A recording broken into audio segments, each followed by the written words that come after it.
আসসালামু আলাইকুম রহমতুল্লাহ। আশা করি আপনারা সবাই ভালো আছেন।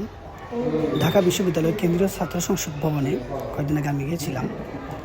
আপনারা দেখতেই পাচ্ছেন যে এখানে রাখা আছে 2024 সালের 5 আগস্টের সেই রক্তাক্ত ইতিহাসের সাক্ষীগুলো।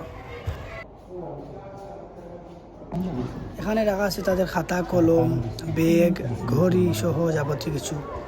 এগুলো নিয়ে তাদের আর বাড়ি ফেরা হয়নি। এটি হচ্ছে আমাদের আবু সাইদ ভাইয়ের রক্তাক্ত অবস্থার ছবি।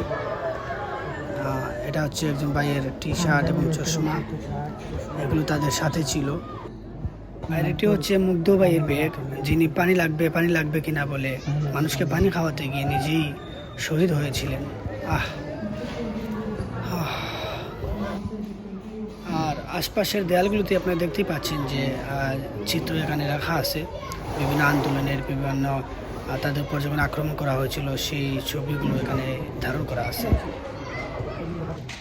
সত্যি বলতে জুলাইয়ের যে ঘটনাগুলো আপনারা নিশ্চয়ই ভিডিওর মাধ্যমে দেখেছেন, এগুলো আসলেই খুবই ভয়ঙ্কর ছিল। আল্লাহ আমাদের হেফাজত করুন।